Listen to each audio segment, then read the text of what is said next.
दोस्तों नमस्कार, स्वागत है आप सभी का। एक बार फिर से आई चलते हैं बिहार की ताज़ा खबरों की ओर। लेकिन उससे पहले अगर आपने अभी तक इस चैनल को सब्सक्राइब नहीं किया तो कर लें, जिससे कि आपको बिहार की ताज़ा खबर रोजाना मिलती रहे। पहली बड़ी खबर, बिहार नगर निकाय चुनाव के दूसरे चरण के लिए सुबह 8 बजे से मतगणना जारी है। कड़ाके की ठंड के बीच मतगणना केंद्र के बाहर समर्थकों की काफी भीड़ देखी जा रही। इधर मतगणना केंद्र में आने वाले हर व्यक्ति की जांच भी की जा रही है। मतगणना के दौरान किसी तरह की गड़बड़ी न हो, प्रशासन के द्वारा सुरक्षा के पुख्ता इंतजाम भी किए गए। बिहार में दूसरे चरण में कुल 49 नगर पंचायत और 2 नगर परिषद में मुख्य पार्षद और उप मुख्य पार्षद समेत 51 सीटों के लिए दूसरे चरण की काउंटिंग हो रही है। 51 सीटों में से 2 नगर परिषद की सीटें हैं और 49 नगर पंचायत की सीटें हैं। अगर महाराष्ट्र पुलिस ने सहयोग किया होता तो अभिनेता सुशांत सिंह राजपूत की मौत का राज खुल गया होता, लेकिन मुंबई पुलिस ने ना तो खुद जांच की और ना ही बिहार पुलिस का सहयोग किया। पुलिस की मंशा तो सुशांत सिंह राजपूत की मौत को राज बनाकर रखने का था। केस में काफी छेड़छाड़ किया गया, साक्ष्य भी प्रभावित किए गए। अब सरकार बदली तो मुंबई पुलिस की जांच भी बदल गई। नए बयान सामने आने लगे हैं। भरोसा सीबीआई पर है और वह केस को सॉल्व कर लेगी। सुशांत सिंह राजपूत की मौत के बाद बिहार में केस दर्ज कराने वाले पूर्व डीजीपी गुप्तेश्वर पांडे ने यही कहा है। अलकर प्रधानमंत्री मोदी की मां हीराबेन का निधन। बिहार के मुख्यमंत्री नीतीश कुमार ने कहा कि मां का स्थान दुनिया में कोई नहीं ले सकता। प्रधानमंत्री मोदी की मां हीराबेन मोदी के निधन पर लगातार शोक संवेदना व्यक्त की जा रही है। देश दुनिया से पीएम मोदी की मां के निधन पर लोग अपनी संवेदना व्यक्त कर रहे हैं। बिहार के मुख्यमंत्री नीतीश कुमार ने पीएम मोदी की मां के निधन पर गहरा शोक व्यक्त किया और ट्वीट कर पीएम की मां के निधन पर गहरा दुख जताते हुए उनके प्रति संवेदना जताई है। मुख्यमंत्री नीतीश कुमार ने अपने शोक संदेश में कहा कि मां का निधन असहनीय और अपूरणीय क्षति होता है। मां का स्थान इस दुनिया में कोई नहीं ले सकता। मुख्यमंत्री नीतीश कुमार ने दिवंगत आत्मा की चिर शांति और प्रधानमंत्री मोदी एवं उनके परिवार को दुख की इस घड़ी में धैर्य धारण करने की शक्ति प्रदान करने की ईश्वर से प्रार्थना की। अलकर पटना में लिट्टी विथ मांझी, नीतीश भी होंगे शामिल। गठबंधन के नेताओं को भी न्योता दिया गया है। हम पार्टी के संरक्षक जीतनराम मांझी अपने आवास पर लिट्टी पार्टी दे रहे। उनके 12M स्टैंड रोड स्थित आवास पर लिट्टी विथ मांझी कार्यक्रम का आयोजन किया गया है और इसमें बिहार के मुख्यमंत्री नीतीश कुमार के भी शामिल होने की बात कही जा रही। इसके साथ ही गठबंधन के नेताओं को भी आमंत्रित किया गया है। कड़कड़ाती ठंड में जहां जीतनराम मांझी की आवास पर लिट्टी पकेगी तो नेताओं के जुटान के बाद सियासी खिचड़ी में भी उबाल आएगा। अलकर तवांग सीमा के नजदीक चीनी सैनिकों की संदिग्ध हरकत को लेकर कुछ दिन से तनावपूर्ण स्थिति बनी है। चीनी सेना के द्वारा भारत पर आक्रमण करने के प्रयासों को इंडियन आर्मी ने विफल कर दिया। भारत दौरे पर आ रहे दलाई लामा के विरुद्ध चीन भयानक साजिश भी रच रहा। हालांकि भारतीय पुलिस की सतर्कता से यह पूरा षड्यंत्र सामने आ गया। जासूसी के आरोप में चीनी महिला को भारत में ही अरेस्ट किया गया। बिहार पुलिस ने यह कार्रवाई की। चीन निरंतर भारत को धमकाने की कोशिश भी कर रहा, हालांकि भारत चीन के हर मंसूबे को नाकाम कर रहा है। अलकर नीतीश कैबिनेट ने विमान की खरीद की मंजूरी की। आदि प्रदेश की सियासी बयार में भी विमान से रफ्तार आ गई। बाढ़ पटवार तेज होने के साथ ही जनता के पैसे की फिक्र शुरू हो गई। दरअसल नीतीश कैबिनेट ने विमान खरीद की मंजूरी दी है। कैबिनेट बैठक में प्रस्ताव पर मुहर लगाई गई और विमान खरीद के लिए कमेटी गठित की गई है। कैबिनेट में प्रस्ताव को मंजूरी मिलने के बाद प्रदेश का सियासी पारा हाई हो गया। बीजेपी ने सरकार के खिलाफ मोर्चा खोलते हुए इस फैसले को पैसों की बर्बादी करार दिया। अलकर बिहार सरकार के द्वारा 300 करोड़ की लागत से विमान खरीदने का कैबिनेट में फैसला लिया गया। इसको लेकर विपक्ष लगातार हमलावर है।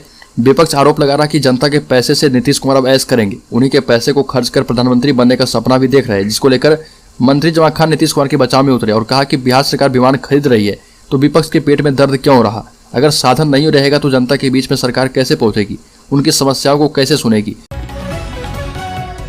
अलकर वैशाली में बदमाशों की गोली का शिकार हुए सुशील तिवारी के परिजनों से मिलने बीजेपी के राज्यसभा सांसद सुशील मोदी पहुंचे और उन्होंने मृतक के परिजनों को ढांढस बताया। सूबे की गठबंधन सरकार पर जमकर हमला बोला और कहा कि बिहार में पुलिस शराबबंदी कानून लागू करने के लिए फर्जी तरीके से लोगों को फंसा रही है। पुलिस लोगों का मुंह सूंघकर उन्हें फर्जी शराब के केस में जेल भेज रही है, लेकिन अपराधियों को वह कुछ बिगाड़ नहीं पा रहे। सुशील तिवारी हत्याकांड को लेकर सुशील मोदी ने नीतीश सरकार पर हमला करते हुए कहा कि पूरा पुलिस प्रशासन शराबबंदी में लग गया है। अलकर राज्य में अगले साल खपत से अधिक हो जाएगी बिजली की उपलब्धता। सौर ऊर्जा उत्पादन को दिया जा रहा बढ़ावा। बिहार में अगले साल खपत से और अधिक बिजली उपलब्ध होगी। राज्य सरकार के प्रयासों से वर्तमान में बिहार में विद्युत की उपलब्धता लगभग 9200 मेगावाट हो चुकी है और जिसमें लगभग 2840 मेगावाट नवीन एवं नवीकरणीय ऊर्जा स्रोतों से प्राप्त होती है। इस वर्ष अधिकतम विद्युत की मांग 6738 मेगावाट रही, जिसमें लगातार बढ़ोतरी होने की उम्मीद है। बिहार में घर घर बिजली पहुंचाने में मिली सफलता के बाद अगले 2 वर्षों में बिजली की मांग बढ़कर 8000 मेगावाट हो जाएगी। अलकर विजय सिन्हा का बड़ा दावा, कहा मार्च के बाद सीएम पद से हट जाएंगे नीतीश कुमार। बिहार विधानसभा में नेता प्रतिपक्ष विजय कुमार सिन्हा ने सीएम नीतीश कुमार के भविष्य को लेकर बड़ा दावा किया। विजय सिन्हा ने कहा कि मार्च के बाद नीतीश कुमार बिहार के मुख्यमंत्री पद से हट जाएंगे। सीएम नीतीश पर हमला बोलते हुए विजय सिन्हा ने कहा कि सीएम नीतीश कुमार अपना दर्द बयां कर रहे हैं और वो आरजेडी के साथ, इसलिए आज उनके साथ ऐसा हो रहा। आखिर उन्हें आरजेडी के साथ जाने के लिए आखिर कहा किसने था। अलकर पूर्व केंद्रीय मंत्री और बीजेपी के राष्ट्रीय प्रवक्ता सैयद शाहनवाज हुसैन ने दावा किया कि बिहार का अगला मुख्यमंत्री बीजेपी का ही होगा। बिहार में अगले साल 5 फरवरी से प्रस्तावित यात्रा और नए साल में तेजस्वी यादव को बिहार की कमान सौंपे जाने की किसी भी संभावना पर बीजेपी नेता ने कटाक्ष किया। सैयद शाहनवाज हुसैन ने कहा कि बिहार का मुख्यमंत्री कौन होगा ये बिहार की जनता तय करेगी। नीतीश कुमार चाहें तो इस वक्त तेजस्वी यादव को मुख्यमंत्री बना सकते हैं, लेकिन जब 2025 का विधानसभा चुनाव होगा तो मुख्यमंत्री वही बनेगा जिसकी छाती पर कमल का फूल होगा, यानी मुख्यमंत्री बीजेपी का होगा। अलकर बिहार में भी चलेगी वंदे भारत एक्सप्रेस। 30 दिसंबर को पीएम मोदी दिखाएंगे हरी झंडी। उत्तर पश्चिम दक्षिण के बाद अब भारत की semi speed train Vande Bharat express पूर्वी भारत के हिस्सों में भी आने वाली है। बिहार में भी वंदे भारत एक्सप्रेस का परिचालन 30 दिसंबर से शुरू हो जाएगा। ट्रेन पश्चिम बंगाल में हावड़ा से न्यू जलपाईगुड़ी के बीच चलेगी और इस ट्रेन का परिचालन बिहार से होते हुए किया जाएगा। ये पहली वंदे भारत ट्रेन है जो बिहार से होकर गुजरेगी। अलकर लालू यादव के चक्रव्यूह में फंस गए हैं नीतीश कुमार। विजय कुमार सिन्हा का बड़ा दावा। विजय कुमार सिन्हा ने आरोप लगाया कि नीतीश कुमार की सरकार जल्द ही उप मुख्यमंत्री तेजस्वी यादव संभालेंगे, इसलिए मुख्यमंत्री ने 5 जनवरी से यात्रा शुरू करने की घोषणा कर दी है। साथ ही कहा कि अगर नीतीश कुमार में साहस और हिम्मत है तो जाएं और सारण जहरीली त्रासदी के पीड़ितों से मिले और उन्हें मुआवजा दें। अलकर बीजेपी के राष्ट्रीय अध्यक्ष जेपी नड्डा नए साल में आएंगे सोनपुर। बाबा हरिहर नाथ मंदिर में करेंगे पूजा अर्चना। भारतीय जनता पार्टी के राष्ट्रीय अध्यक्ष जेपी नड्डा सोनपुर के बाबा हरिहर नाथ मंदिर में पूजा अर्चना करेंगे। हरिहर क्षेत्र में पहली बार भारतीय जनता पार्टी के राष्ट्रीय अध्यक्ष जगत प्रकाश नड्डा का नए वर्ष के 3 जनवरी को आगमन होगा। वो मंदिर में दर्शन पूजन भी करेंगे और भाजपा कार्यकर्ताओं एवं अधिकारियों से संगठन विस्तार और आगामी कार्य योजना पर चर्चा भी करेंगे। अलकर बिहार के उप मुख्यमंत्री तेजस्वी यादव ने हवाई जहाज खरीद मामले में भारतीय जनता पार्टी पर पलटवार किया और कहा कि बिहार एक ऐसा राज्य है जिसके पास अपना खुद का जेट विमान या हेलीकॉप्टर नहीं है। राज्य सरकार जो विमान या हेलीकॉप्टर पहले से इस्तेमाल कर रही है वह सभी लीज पर लिए गए, तो भाजपा की आपत्ति क्यों है। तेजस्वी यादव ने यह प्रतिक्रिया भाजपा नेता सुशील मोदी के जेट विमान खरीदने के बिहार सरकार के फैसले की आलोचना करने के बाद दिया है। पटना समेत बिहार के 9 जिलों में सीबीआई की रेड मेडिकल काउंसिल से अवैध रजिस्ट्रेशन का मामला है। विदेशी कॉलेज से मेडिकल डिग्री लेकर आए ऐसे छात्रों पर सीबीआई ने कार्रवाई की जो भारत में दक्षता परीक्षा फेल करने के बावजूद उस डिग्री के आधार पर नेशनल मेडिकल काउंसिल से अपना रजिस्ट्रेशन करवा रखे हैं। 73 छात्रों में से 19 बिहार के बताए जा रहे 19 मेडिकल के छात्रों ने बिहार मेडिकल काउंसिल से अपना रजिस्ट्रेशन करवाया था ताकि ये विदेश से डिग्री लेकर आए तो बिहार में प्रैक्टिस कर पाए। अलकर पटना मेट्रो की भूमिगत सुरंगों के लिए टनल रिंग होने लगे तैयार। मार्च से शुरू होगा निर्माण कार्य। Delhi metro rail corporation limited ने पटना मेट्रो की भूमिगत सुरंग के लिए टनल रिंग सेगमेंट के पहले बैच को ढालना शुरू कर दिया है। डीएमआरसी के मुताबिक आकाशवाणी से मोइनुल हक स्टेडियम तक का भाग पटना मेट्रो परियोजना के लिए निर्मित होने वाली भूमिगत सुरंग का पहला हिस्सा होगा। इस बीच गांधी मैदान, पीएमसीएच और पटना विश्वविद्यालय भूमिगत स्टेशन भी रहेंगे और इस रूट की कुल लंबाई 7 किलोमीटर होगी।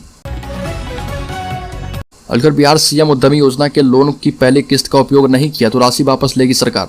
बिहार में उद्योग विभाग ने वर्ष 2021-2022 में स्वीकृत लगभग सभी योग्य लाभार्थियों को प्रथम किस्त का भुगतान कर दिया है। हैरत की बात यह है कि बहुत से लाभार्थियों ने प्रथम किस्त लेने के 3-4 के महीने के बाद भी इसका उपयोग नहीं किया। इस तरह के लाभार्थियों को दी गई पहली किस्त उद्योग विभाग वापस लेने जा रहा है। ऐसे लाभार्थियों की संख्या अच्छी खासी है। उद्योग विभाग के प्रधान सचिव संदीप पौंड्रिक ने अपनी मंशा से सभी लाभार्थियों को अवगत करवा दिया। अलकर नए साल से मगध विश्वविद्यालय का सत्र होगा नियमित। हर 3 माह पर होगी लंबित परीक्षा। राज्यपाल का निर्देश। बिहार की मगध विश्वविद्यालय का सत्र लेट होने से छात्र परेशान है, लेकिन अब बहुत जल्द छात्रों की परेशानी दूर होने वाली है। बिहार के राज्यपाल फागू चौहान ने अधिकारियों को सत्र नियमित करने के निर्देश दिए और कहा कि जनवरी से मगध विश्वविद्यालय के सत्र को नियमित किया जाएगा। हर 3 माह पर परीक्षा लेकर पेंडिंग सेशन को नियमित किया जाएगा। दरअसल राज्यसभा सांसद विवेक ठाकुर ने विश्वविद्यालय के विलंब सत्र को लेकर राज्यपाल से मुलाकात की। राज्यसभा सांसद विवेक ठाकुर ने कहा कि मगध यूनिवर्सिटी सत्र काफी विलंब चल रहा, सत्र समय से पूरा नहीं हो पा रहा, जिसको लेकर छात्र छात्राएं काफी परेशान है।